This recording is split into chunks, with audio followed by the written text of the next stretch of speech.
Hello and welcome. You're with us here on Business Today. I'm Abha Bakaya. Here are the day's top stories. Indian markets at a new high despite global markets falling due to Chinese concerns.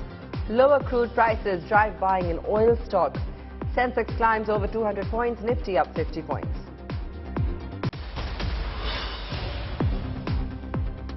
Business Today TV's market guru, MK Global's Krishna Kumar Karwa, on his top bets in the current market, says earnings will continue to deliver over the next 6 to 12 months. Also remains bullish on manufacturing space over the medium term.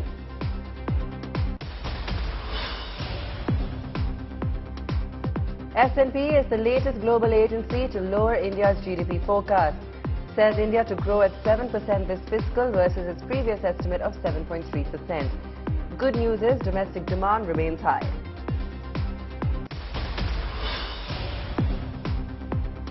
Amazon continues its gradual shutdown in India, pulls the plug on its distribution vertical which links wholesalers and retailers. Spokesperson says company is committed to India, committed to investing in India.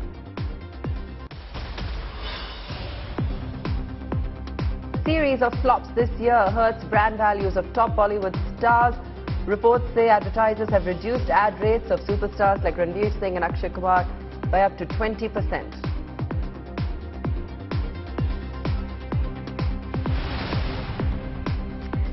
Well, early Christmas on the Lal Street as Nifty and Sensex hit life highs today, aided by gains in oil marketing companies.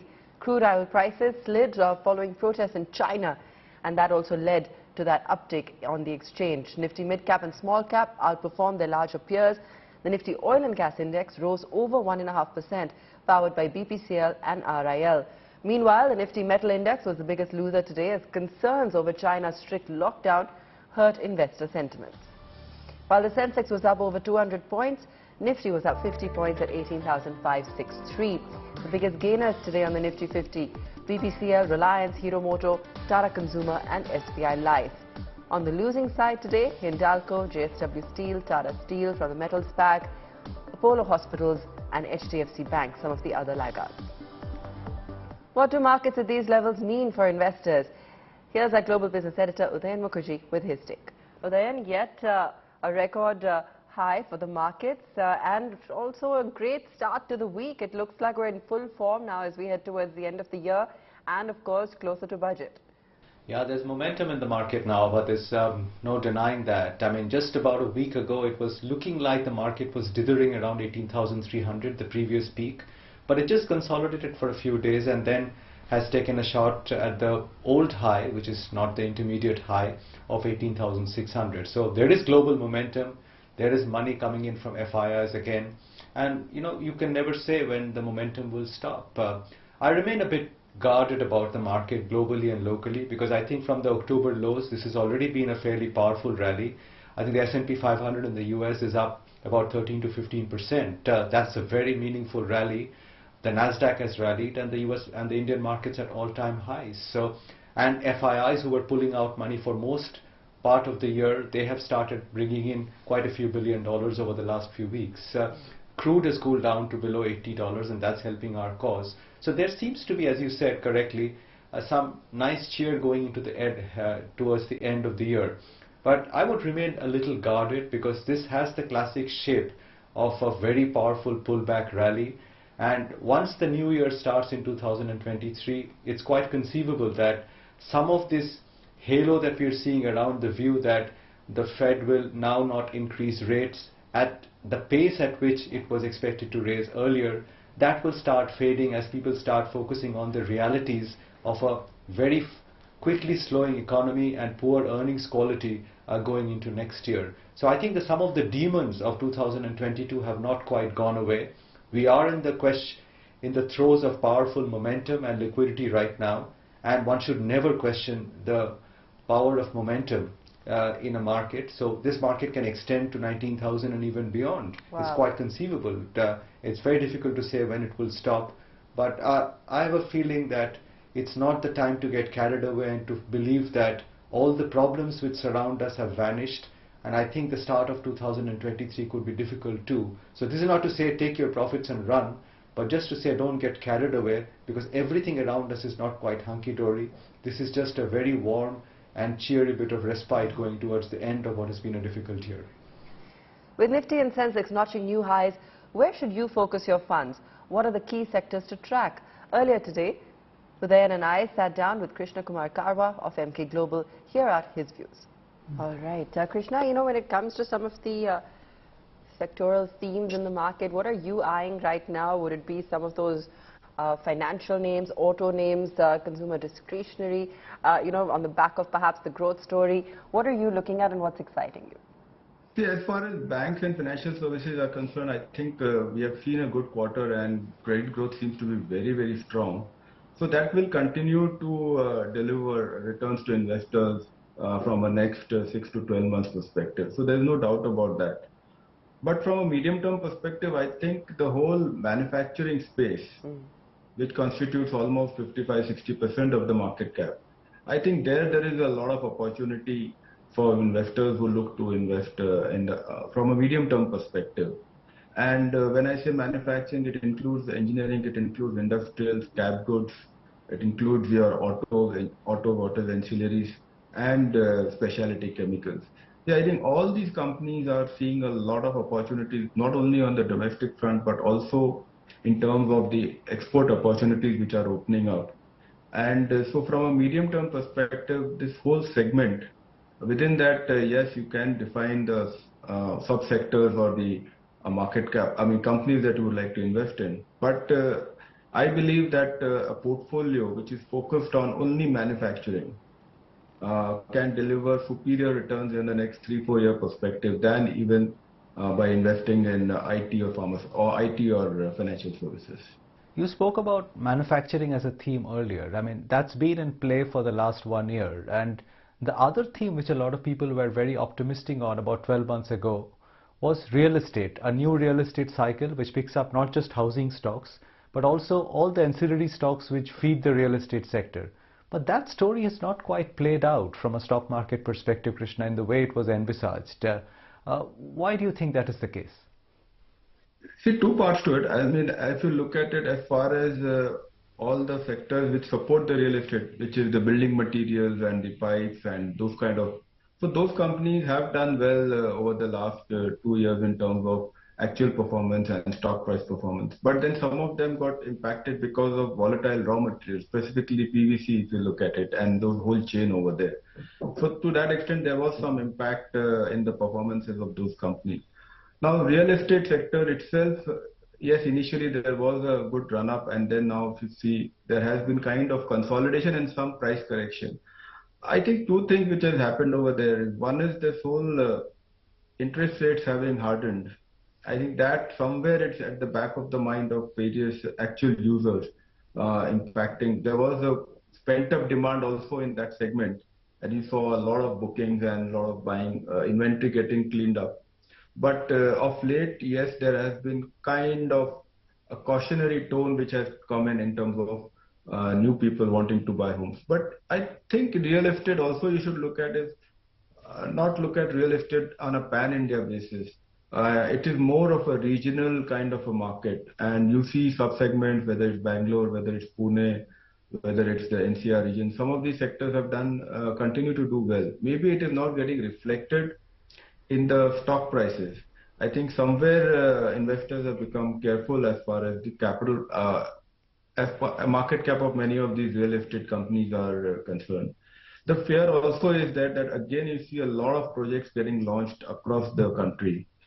Every market seems to be a lot of new launches. So whether the fear is that 2–2.5 years down the line, will there be again a case of oversupply?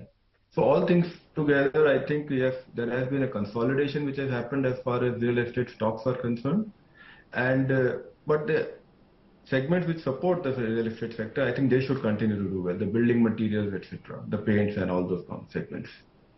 What about some of these oil and gas plays? You know, today, of course, Reliance was the highlight, but also BPCL, Krishna. I mean, it was up 5% in trade today, clearly also on the back of what we're seeing on crude prices. But what's the outlook there?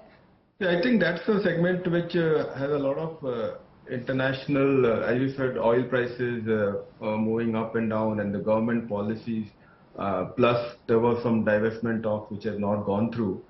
So yes, in the last 1 year, if you look at the public sector units, public sector refining companies, they have corrected by almost 20-25%.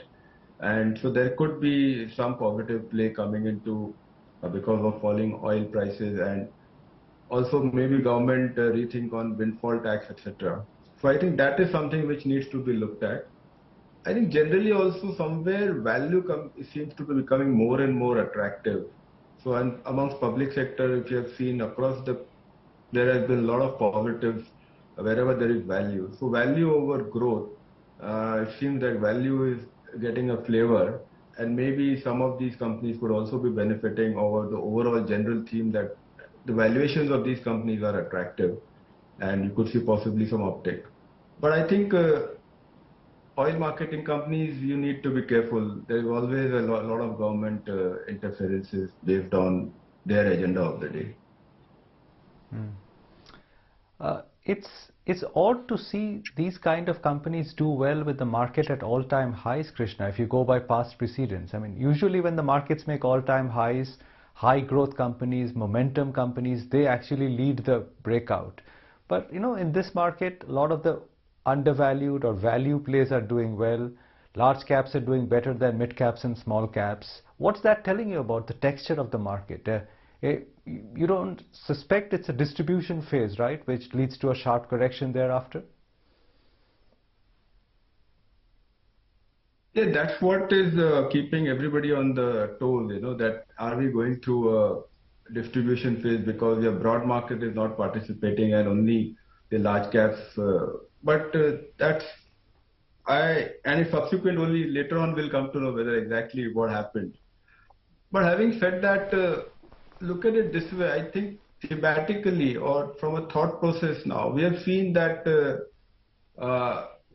growth, expensive or highly valued companies, they have corrected sharply, and they have in the last 1 year. But versus that, if you look at value, I think value have delivered. Now, whether it has been power utilities also, they have also done well. Whether it was the undervalued defense companies, they have also delivered returns. So somewhere the mindset of investors today is to look at value more than looking at only buying growth at any price, which has worked very well in the last 6-8 years. But in the last 1.5 years, if you look at it, wherever there was very expensive valuations, stocks have corrected and corrected sharply, including the bellwether IT stocks. I think they have delivered what, negative 25% returns in the last 1 year, where there was an euphoria, but the valuations had gone. So my sense is that markets have become very, very expert in terms of analyzing where the opportunity is, where the under ownership is, and accordingly it is getting invested. It's not blind, it is not in a euphoric phase currently. It's a very rational decision which is going on in the market in terms of where to invest in and where to avoid. So that is what has happened. And also what we have seen is in the last 6-8 months, the way the platform companies, where growth was valued at astronomical valuations, say 12 months ago, they have corrected sharply. So I think investors have combined all these experiences that better to be in value rather than get taken in by high growth with limited visibility of profitability. Shifting focus to the macro picture, a quick run-through of the highlights from the S&P Global Ratings report that was released over the weekend. The rating agency has revised its India forecast downwards by 30 basis points to 7% for FY23. The FY24 projections have also seen a 50 basis point downtick to 6%. The agency has, however, retained its forecast on inflation at 6.8% for FY23 and 5% for FY24. Projections on the repo rate front have been upped by 35 basis points to 6.25%. S&P expects the rupee to end at 79.5 to the dollar by the end of FY23. They, however, believe that the domestic demand-led economy will be the least impacted by the global slowdown. S&P joins a slew of agencies which have slashed India's economic growth projections. Goldman Sachs has gone ahead and slashed their forecast from an earlier 6.9 to 5.9%, whereas Moody's pegged India's growth at 4.8%, much lower than that of Goldman. It is as strong as about 2.5 trillion with State Bank of India itself. And also, let me share with you, last year we had seen almost about the proposals, in fact the fresh investment coming in about 20 trillion. This year it is already about 12 trillion. So that is a very clear reflection that people have faith in the demand in the economy. I think that is something which is most important.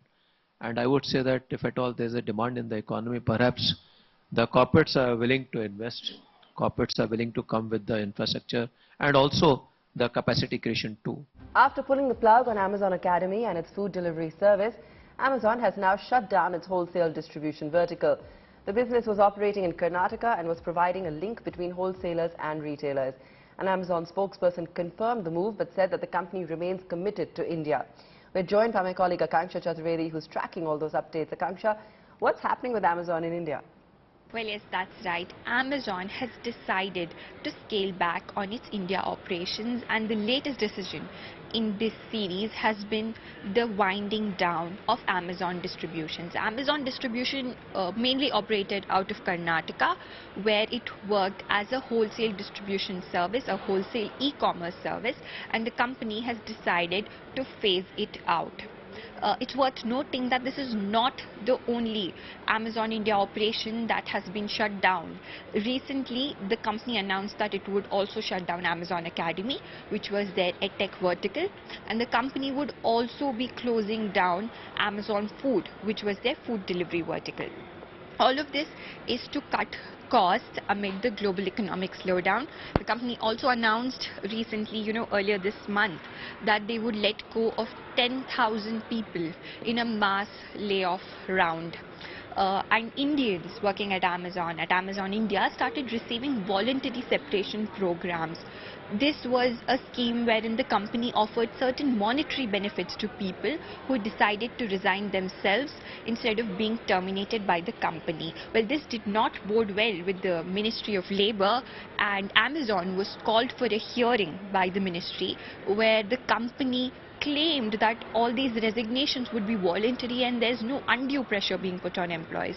So as we can see, this is a series of rapid cost cuts by the company which expanded at a very exponential scale in the past decade. So it's going to be interesting to see how the company pans out and how it pans out in India especially amid these mass cost cuts.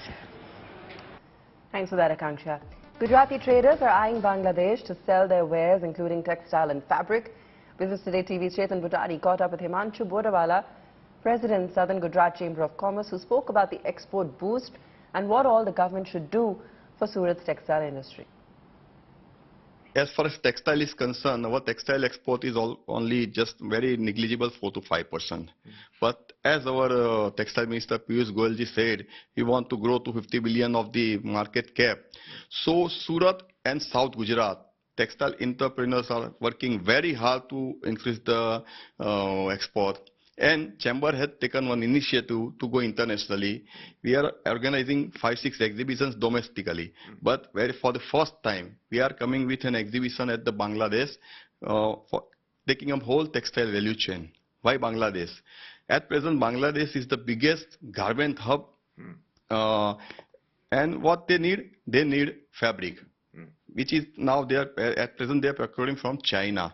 And we are trying that Surat fabric goes there so that export can be increased from Surat, and we are expecting in next 4 to 5 or at least 10% of increase in textile.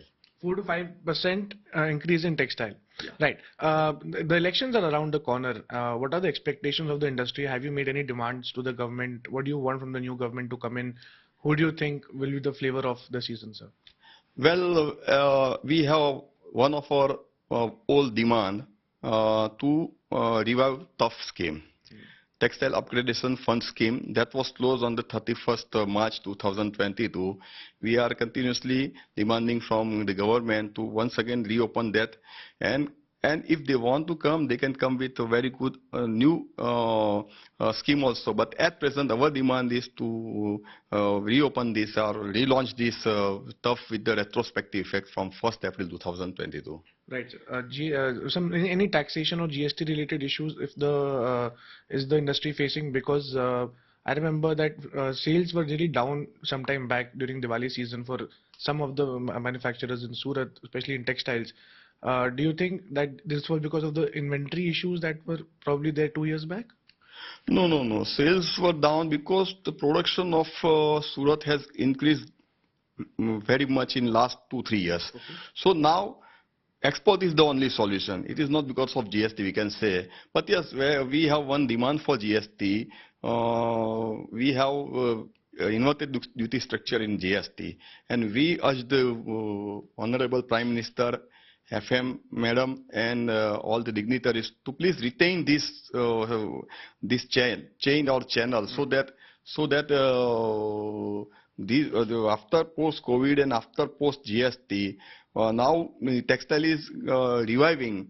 Let's give at least 1 year in the same structure, so that we can increase our production, we can increase our export and domestic. Right. The union budget is also coming up, and what do you think about the budget? What should the government focus on for your sectors? I think government should focus major on exports to increase, how to increase exports. Incentives should be given on export. If export is increased, then I can assure you the production of Surat will be doubled in coming next 5 years. 2022 has been the worst year for Bollywood, a year when most of the Hindi film releases out of Mumbai were rejected outright by viewers, a year when star power stopped mattering to the audience. For the big stars of Bollywood, it's been a double whammy.